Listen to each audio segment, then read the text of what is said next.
ہاں جی اگلا سوال کریں جی. اچھا جی علی بھائی، دوسرا سوال جو ہے، اگلا سوال وہ بیسیکلی کلمے سے ریلیٹڈ ہے. جیسے ہمیں پتہ ہے کہ ہمارا کلمہ تو ہے لا الہ الا اللہ محمد رسول اللہ.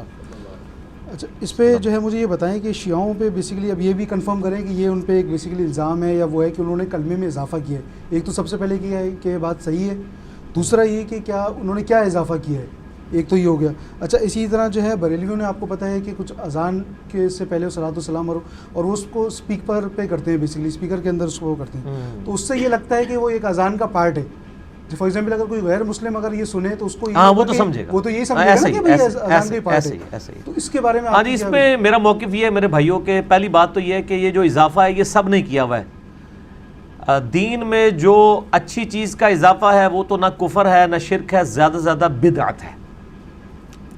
اذان کے ساتھ درود کا جو اضافہ انہوں نے کیا ہے وہ کہتے ہیں جی ہم پہلے درود پڑھتے ہیں پھر وقفہ کرتے ہیں پھر اذان دیتے ہیں. اضافہ نہیں کیا ہوا، تھوڑا سا وقفہ رکھا ہوا ہے لیکن اٹیچ تو اس کو کر دیا نا. مسلم شریف میں حدیث ہے جو اذان کا جواب دے اس کے بعد درود پڑھے اور الوسیلہ والی دعا اللہ سے مانگے، میری شفاعت اس کے لیے حلال ہو جائے گی. بعد میں تو درود ضرور پڑھے، ٹھیک ہے جی. پہلے والا جو درود ہے وہ اذان کے ساتھ اس طریقے سے جوڑ کے، تو اس کی مخالفت تو خود غلام سعود سعیدی رحمہ اللہ تعالی جو پاکستان لیول کے محدث تھے بریلویوں کے اور علمی اعتبار سے میرے استاد بھی ہیں، انہوں نے تو باقاعدہ خود اس کے خلاف لکھا ہے اور انہوں نے بڑا یعنی سخت الفاظ میں لکھا ہے شرح صحیح مسلم میں کہ حضرت بلال ہم سے زیادہ عاشق رسول تھے، وہ اذان سے پہلے وقفہ کر کے درود نہیں پڑھا کرتے تھے. تو آپ نے ایک چیز یعنی ایڈ کی، اور ان کی مسجد میں اذان سے پہلے درود نہیں ہوتا تھا، اذان کے بعد پڑھواتے تھے. وہ بھی کہتے تھے 4-5 دن کے بعد ایک اذان کے بعد. روٹین نہیں بنائی تھی، وہ کہتے ہیں منع کیا ہوا کہ روٹین نہیں بنانی ہے، اس کو کوئی حصہ نہ سمجھ لے. اور 4-5 دن کے بعد اس لیے کہ ہم پہ کوئی وہابی ہونے کا فتویٰ نہ لگا دے. ظاہر ہے دونوں طرف بیلنس رکھنی پڑتی ہے نا، کیا کریں آپ کس معاشرے میں رہ رہے ہیں. پتہ ان کو بھی تھا، انہوں نے لکھ دی ہے یہ بات شرح صحیح مسلم کے اندر. تو اسی طریقے سے جو کلمہ ہے، کلمہ تو شیعہ سنی کا ایک ہی ہے، اشہد ان لا الہ الا اللہ وحدہ لا شریک لہ واشہد ان محمدا عبدہ ورسولہ، یا اشہد ان لا الہ الا اللہ واشہد ان محمدا عبدہ ورسولہ، یا لا الہ الا اللہ محمد رسول اللہ. 6 کلموں کے اوپر بھی میرا کلپ ہے، 4 کلمے ثابت ہیں پہلے اذکار کے طور پہ.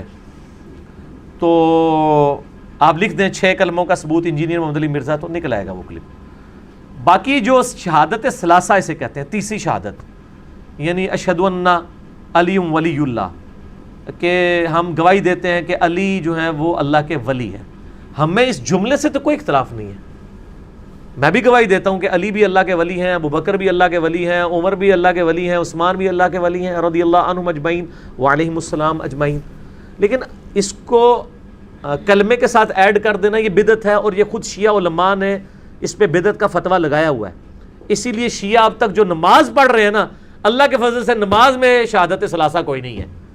نماز میں وہ محمد عبدہ رسول پہ رک جاتے ہیں. جب بھی کوئی شیعہ ملے اس کو کوئی نماز بتاؤ، اپنی کتابوں سے دکھاؤ، اور خود کیا پڑھتے ہو، اس میں علی ولی اللہ کیوں نہیں پڑھتے ہو.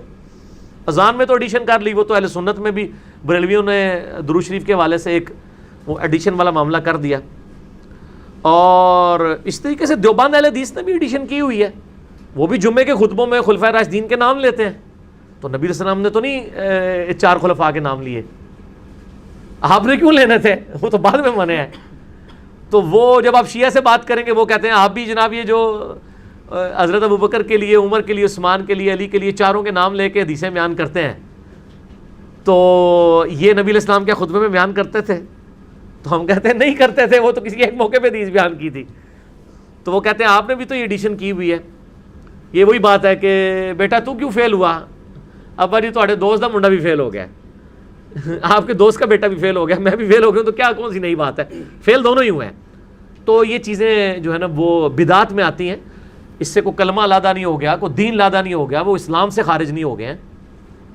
ورنہ تو میں نے آپ کو بتایا وہ تو علی ولی اللہ کہہ رہے ہیں، اگر وہ علی رسول اللہ کہہ دیں تو ٹھیک ہے، آپ دین سے نکال دیں. 71B میرا مسئلہ ہے، انڈیا اور پاکستان کے بزرگوں کی 19 گستاخانہ عبارات کا تحقیقی جائزہ، اس میں آپ کو پتہ چل جائے گا یہ کلموں والے مسئلے کس کس نے کیے ہوئے ہیں. ٹھیک ہو گئے.